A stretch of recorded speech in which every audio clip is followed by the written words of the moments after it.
Hello and welcome to Library Connection. I'm Mandy Cantrell, Youth Services Director at the B.B. Comer Memorial Library here in Sylacauga.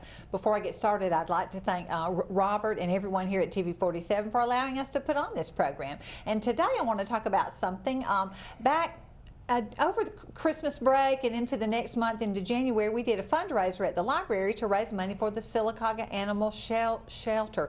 We have so many books on cats and dogs, and I always love to do story times on that, and kids love those books, so we wanted to talk about that. And so Jeff Turner is joining us today. Thank you for being here. Thank you for having me. Great. I know you've worked with the Feral Dogs of Avondale for a while. I know. So, but first, tell about yourself and how you got involved with them. Well, I'm a local business owner. My wife is a dog groomer locally. She owns Mutt Cuts here in town.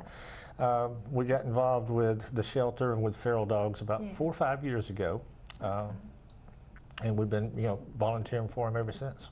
Oh, wow. Well, they are a wonderful group of ladies and gentlemen who work with the dogs. I just wanted to read first from the website of Feral Dogs of Avondale. It says you're a 501c3 organization. Our purpose is to provide care, shelter, and new homes to animals in need, and to prevent overpopulation and unwanted animals by promoting spay and neutering. That's a handful right there. That's a lot of things to do. It is, and those two main focuses that the organization have, they branch out into many other things. They attack the overpopulation problem through several different methods. The safety and health of the dogs that exist now, their medical needs are met. We promote adoption. We get animals out to rescues in other places. As far as the spay-neuter program, we try to educate the public. This is totally preventable. The overpopulation is preventable if people will understand about the spay and neutering. If they'll take advantage of the low cost that we offer, it can be prevented. We can put a stop to this. That's great. Well, we're going to talk about each one of those things a little bit more, but how was this group formed? I would say 4 or 5 years ago. There was a need in the community. There were 3 or 4 or 5 people that were doing different things for the shelter and around the shelter. One lady was actually working with the feral dogs that were in Avondale Mills. This is where the name, of course, comes from. Another was working with the dogs that were in the shelter, getting them rescued out. Another was just going in and walking the dogs and spending time with them and giving them treats. All these people that were doing these different things came together and formed this organization, and it became much more sophisticated. It became a lot of communication between all of them. So they formed the 501c3. The community, and I say community because that's what it is now. I would say 30 or 40 volunteers now. Oh, goodness. That each contribute something. It's amazing what little things can be contributed that mean a lot, that take time off of somebody else. It's grown into something that's really, really wonderful. Wow, we do work better together as a group, don't we? As a larger group. Yeah. Now I know Feral Dogs of Avondale Mill was kind of formed when, I think this is right, when the mill closed and a lot of people moved, a lot of dogs and cats were left. Right, they were abandoned. Those dogs, people don't understand the exponential growth when you have one mother that has 8 puppies. Oh my. Those 8 puppies don't seem like a significant problem, but in 6 to 8 months, those 8 puppies have given birth to eight more puppies each. That's 64, and now in another 6 or 8 months, those 64 have 8 apiece. Now you have over 500. Oh my goodness. In another 6 months, you have over 4,000. So in 2 years, one litter has produced 4,000 puppies. With no one really caring, no owners on site sometimes. Exactly. Goodness, it does. And cats too, we didn't even talk about cats, but that's kind of the same thing. Yep. Yeah, wow. That is amazing, what y'all have done. So I know somebody goes to feed them, is that correct? Or we currently, the problem with the dogs that were actually at Avondale Mills that were living there was a whole colony living there. They have been dwindled down to a dozen or so. I'm not sure, that's not my aspect of it. But yes, we do have people that go out daily and feed those dogs at certain places. And what we try to do is capture them and spay and neuter them as we can. Right, right. And because some of those dogs at this point, and I've been asked before about catching them, going out and catching them, at some point they become not adoptable. Right, they've been on their own for a long time. So, you know, you do a catch and release at that point. You catch them, spay them, neuter them, and release them back, let them live their lives the way they know, the only way they know how. Right, right. So, but we feed them to keep them from starving and keep them as healthy as we can. That is just amazing. And I know we worry about them during this, I mean, it's cold right now, all those kind of things. It just, I know, it worries me, so I can't imagine what you guys are going through. Now, I know you said you catch some of them and they're sent other places to go to homes, is that correct? Mostly the ones that are rescued or abandoned somewhere or brought to the shelter, Right. And they're more tame, more domesticated. Adoptable, maybe. So, yeah, what we do is we get those. We have a network. We have a couple of people, Mitzi and Carolyn, I think, mostly do the networking. They spend hours and hours and hours of their days communicating with other rescues across the country and sending pictures of these animals to, and getting them on trucks and buses and Planes rescue, and everything. even planes. We have a great organization called Pilots for Paws. Oh, wow. That flies into Sylacauga Airport occasionally and picks up a load of puppies and flies off with them. Oh my God! Now I'm always, I mean, I've liked their page on Facebook, Feral Dogs and everything. So I see some of that going on, and I think, I guess, are there not enough people here that want animals, or there's just more of a need in other states? We have no mandatory spay and neuter. We don't have a lot of responsible people here, so we have an overpopulation. We have more dogs than we have people wanting to adopt them. Wow, that makes sense. I'm sure that's true. So we do have places in other states that have ordinances that don't allow people to just overpopulate. They require people to be more responsible with their animals. Okay, so those places they help with taking our animals. So it takes a lot to get them there, you know. Right, gosh. Well, we're going to pause for a commercial break, and we'll be right back and talk some more with Jeff.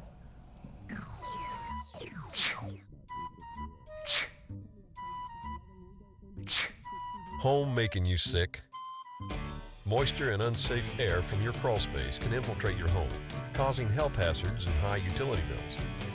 Ox Foundation Solutions can remedy any mold or mildew problem in your home. It's time to get strong. How strong? Ox Strong. Get a free estimate from Ox Foundations. Coosa Valley Medical Center, one of the top 10 hospitals in Alabama, is also Sylacauga's largest employer. Services from the emergency room to surgery to cancer treatment to post-stroke care. You won't believe what's right in your backyard. It's Coosa Valley Medical Center in Sylacauga. So, if you're sick in Alabama, choose one of the top 10 hospitals in Alabama. That is Coosa Valley Medical Center. Marble City Pharmacy in Sylacauga is your destination for the highest quality health care. Our knowledgeable pharmacists are always available for questions about your medications or advice on taking over-the-counter products and supplements. Our friendly staff can assist you in choosing from our full lines of compression hose and medical equipment. And don't forget our gift department. We have a great selection of unique gifts for every occasion. Stop by and see us today. Marble City Pharmacy, here for life. Welcome back to Library Connection. I'm talking with Jeff Turner, who volunteers with the Feral Dogs of Avondale and the Sylacauga Animal Shelter, and probably all of those places. And I'm sure you help your wife at Mutt Cuts too. I do, occasionally, yeah. Oh, that's great, great. Well, we were talking about animals that you can catch, and they can be adopted by someone else. Sometimes they're sent out of state. And is there a need for foster homes? I've heard that. That's our number one need all the time. There are some adult dogs that do better in foster. My wife and I tend to foster the adult dogs at our businesses when we can. The biggest need is for puppy fosters. And the biggest thing I hear most is, I couldn't bear to foster because I couldn't turn them loose. It is hard. It's hard, but you have to look at it like this. The puppies cannot be rescued straight out of the shelter. Okay. Rescues won't take them. It's a very dangerous environment for them because they're susceptible to viruses, diseases. I've heard of parvo with puppies. Absolutely, absolutely. So, if we can get that litter of puppies out of the shelter and into a home, even if you have to split them up, somebody takes 3 and somebody else takes 3, whatever, we can rescue those puppies out after they've had their second set of shots. Okay. It's usually a 2 to 3 week commitment. Okay. Feral dogs will provide all the necessary equipment, all the food, all the medications. We have people that specialize in knowing how to treat certain things. Okay. And if they need vet visits. I had a new foster recently was upset because she found out her litter needed to be at the vet's for a health certificate on a weekday. So she said, I can't take them. Right. It's not a problem. Somebody else will volunteer to come get those Oh my and take them goodness. for you. Everybody does everything that they can, and nobody's faulted for not being able to do something they can't do. Oh my goodness. So even if you work, you can still, work full time. Absolutely. We have people that keep them at their local businesses. Right. People do what they can. That Right. is amazing, though, that you have that many people, and it's all volunteer, correct? All volunteer. There are no paid employees. It's just an amazing community. On any given day, there may be fosters taking animals out of the shelter to get their health certificates. Right. Animal control may be bringing in a dog with a medical issue, broken leg or whatever. Yes. He'll usually call the shelter, tell him I'm on my way with this situation. Right. The shelter will put out a call to feral dogs. Puts a message out in one of our threads and says, hey, we need a volunteer to get this dog from the shelter and take it to a vet. Usually by the time animal control gets to the shelter, somebody's there to meet him, pick up the animal and take it. Oh, that's wonderful. All those medical bills are paid for by feral dogs. Oh my goodness. And their money comes from fundraisers, just donors, people. Yeah. Donations. That's great. That is awesome. That's the second thing we need. We need fosters and we need Yeah. donations. The bills keep coming. Right. I believe the last year alone, 2020, they spent $76,000 rescuing animals. Goodness. A lot of that was medical bills. A lot of that was Sure. transportation cost. Sure. Feral Dogs spent $36,000 last year providing spay-neuter vouchers to people Okay. at low cost. Now explain what that is. Okay, Exactly. a spay-neuter clinic, Alabama Spay-Neuter, is in Avondale. They provide what is already a pretty low-cost spay-neuter. Right. We have contributors that provide even more money Okay. so that those spay-neuter vouchers can be sold about every 3 months. They have a big sale, Good. and they sell those vouchers at $25 a piece, which is it's That's an incredible very discount. inexpensive. Yes. So you can take the dog the voucher is actually just a certificate that says you paid for it. You can take that animal to the spay-neuter clinic in Avondale yourself, or you can take advantage of the monthly bus that runs from the shelter to Avondale. You drop your pet off in the morning, go back the next morning, pick it up. Wow. It doesn't get much easier, does it? No, there's no excuse not to take advantage of that. Right. And we should do that. I know, people always say, oh, well, I'm going to have my dog at my house, but still, No. you never know. No, it's it's the responsible thing to do, really. It is, yeah. Now, I know you said you send them out of state. Planes, cars, vans, all of those kind of things? Feral Dogs has their own van that's a fairly large cargo van.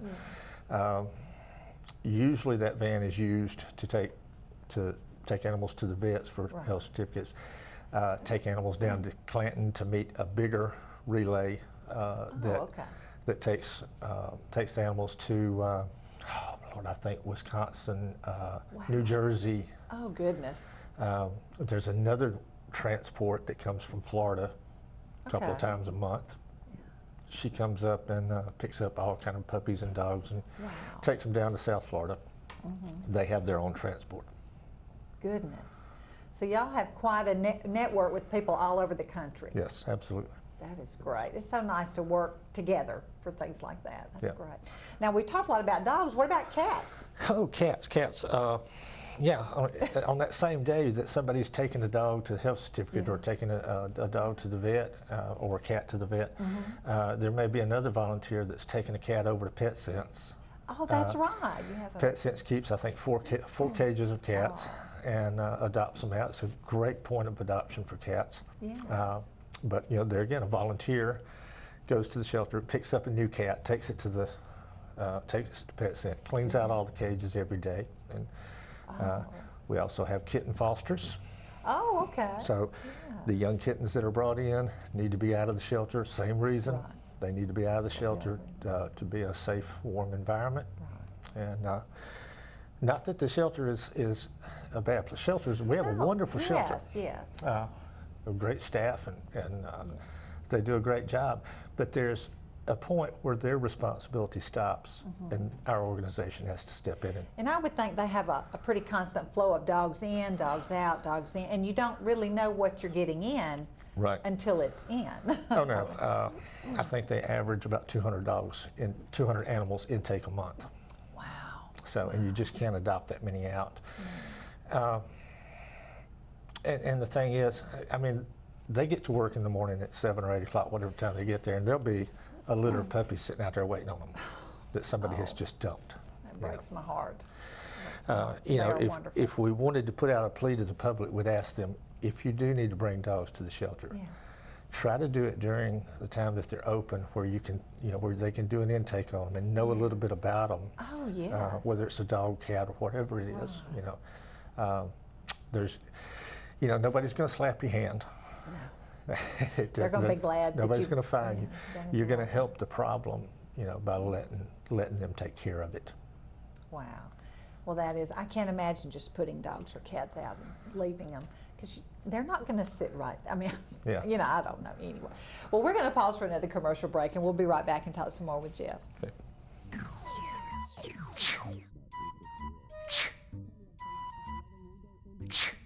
Home making you sick?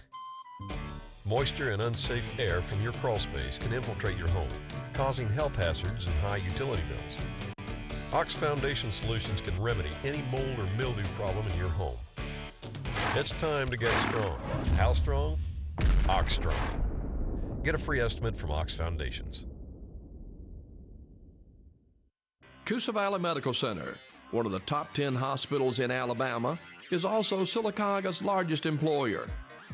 Services from the emergency room to surgery to cancer treatment to post-stroke care. You won't believe what's right in your backyard. It's Coosa Valley Medical Center in Silicaga. So, if you're sick in Alabama, choose one of the top 10 hospitals in Alabama. That is Coosa Valley Medical Center. Marble City Pharmacy in Silicaga is your destination for the highest quality health care. Our knowledgeable pharmacists are always available for questions about your medications or advice on taking over-the-counter products and supplements. Our friendly staff can assist you in choosing from our full lines of compression hose and medical equipment. And don't forget our gift department. We have a great selection of unique gifts for every occasion. Stop by and see us today. Marble City Pharmacy, here for life. Hi, welcome back to Library Connection. I'm talking with Jeff Turner. We're talking about Feral Dogs of Avondale Mills and the Silicaga Animal Shelter. That's all quite a mouthful, I know. And we've been talking about the health of dogs and getting them in, and they're being adopted out, the spay and neuter program. You also mentioned the heartworm treatment program. That's such a big issue with animals. Heartworm treatment is heartworms is a serious problem in our area, in our entire area across the southeast. We have a lot of mosquitoes. Yeah, oh yes, that's so true. That's true. where it comes from. Again, this is such a preventable problem. Yeah. For your own pets, $10 a month Right. prevents the, you know, it's you go to your vet, you buy a 6 month supply or your 1 year supply, you give it 1 month, one pill a month. One pill a month. I've done that. And it's so preventable, and it's so treatable. So the animals that are in the shelter that can't cross state lines with heartworms, we have a program where we take those dogs, and one of the vets somewhat local to us gives us a really nice discount on having those dogs heartworm treated. Yeah. That's a very expensive treatment, I've heard. I mean, It is. It is normally a very expensive process, treatment. We have a sale going on right now. We do this once a year, where if you go into some of the local businesses, including my wife's shop, there's little tags that you can buy. Oh, okay. A lot of people take and put their pet's name on them. Okay. Some put their pets that have gone and in memory of. So, and you can donate to that heartworm program. And I encourage people to do that. Look around at the businesses in the area, and I won't go naming names, but you'll drive around and you'll see them on the doors of certain businesses, and go in and tell that business thank you for doing it, for having them, for one thing, and then you know, buy some of those stickers. All that money goes towards that heartworm program. Okay, good, good. Wow. Well, I know that's sort of what we did, and I enjoyed it. I mean, I do story times for preschoolers, and we have a lot of books of dogs and cats that were adopted or just all kinds of different some of them I couldn't read. I get teary-eyed, but they're wonderful stories of children and pets, and children love those. And we had a Christmas tree up, and children could put the name of their pet, or adults could, a lot of adults did it too, put the name of their pet that they had or one they have had, and put it on the Christmas tree. And I enjoyed hearing all the stories of, you know, oh, this was our dog that we had for a long time, or this is our brand new kitten, things like that. That was so much fun. And wasn't a lot of money, but every little bit helps, I know. So, well, and we have stories. You can sit around and listen to some of our people telling stories about this particular animal that might have been a hard case that was, and occasionally we'll send them off somewhere like New Jersey or somewhere like that, and I'll open up and I'll see a picture of one that we worked with, with its new family. That makes me want to cry. That is so wonderful. It's the rewarding end of it. That's what we do it for. Right. Oh, that's great. How nice to stay in touch with them enough to find out where they've been. Yeah, when you get those reports, I mean, it makes it worth it. Oh, gosh. So, now, you said there are a lot of y'all that work with this program, right? I would estimate 20 or 30 people in different capacities. We have, when I say little things add up, we have a wonderful woman who comes by and gets newspapers out of my trailer where I store them. When people donate newspapers for the shelter, she comes by and gets these folded up newspapers. And you know, it takes all this time to unfold these newspapers and get them flat out to put them in the kennels. She takes those newspapers home, unfolds them, puts them in stacks, takes them to the shelter and gives them to them, so it saves them time unfolding those papers. Oh my goodness. No job is too small.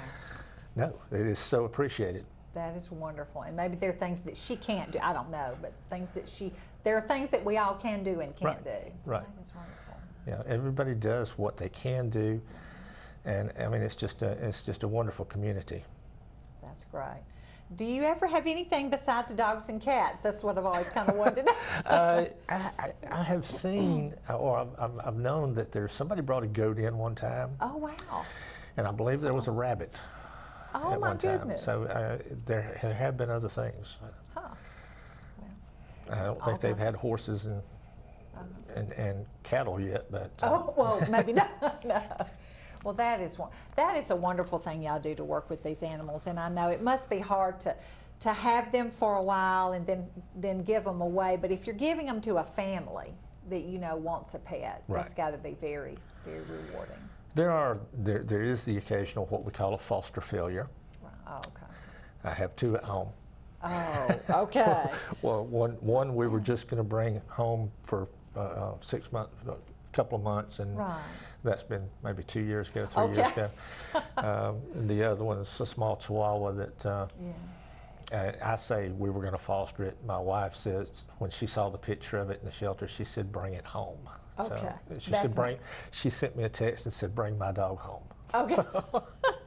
Oh, how nice. And it's so nice now. I know I follow Feral Dogs of Avondale on Facebook. Lots of pictures of the dogs you have, and even it'll be this dog maybe has come into the animal shelter, and do you know who it belongs to?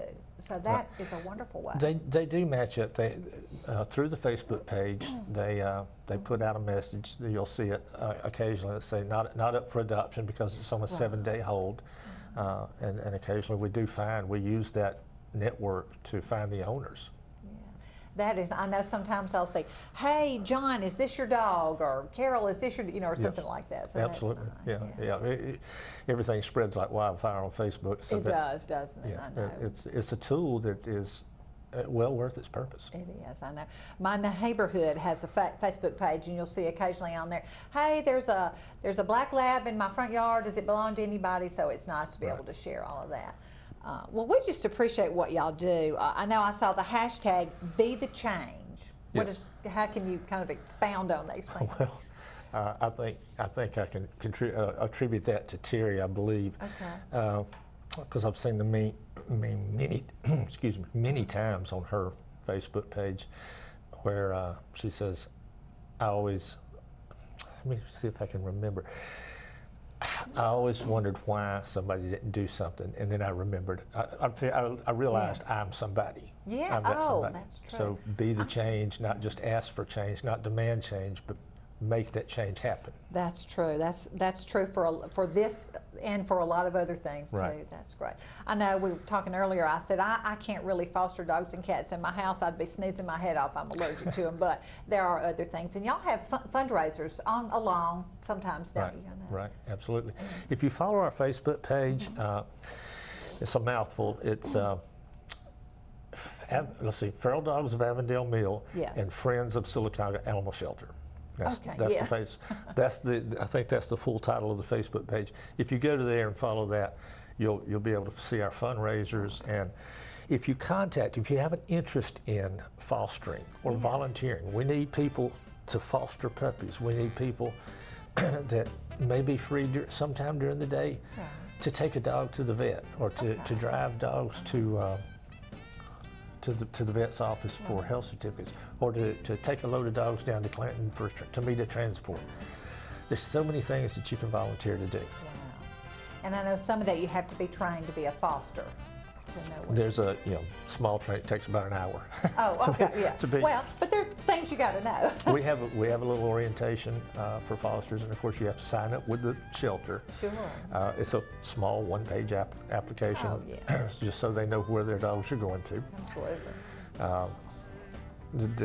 A new foster will come to somebody like me or somebody else, and they'll get a little orientation. There's just things you need to know about the safety, welfare of the dogs before you take them. That I wouldn't necessarily know. Right. I had a new foster come in, and she told me,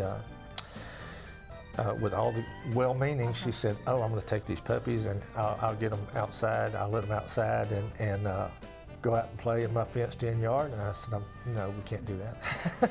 There is a lot to learn, but they can look on the website and call, certainly, and find out what to do. Right. Well, we are out of time, but thank you, Jeff, so much for joining me. And please, everybody, go like the Facebook page and see if you can help be the change.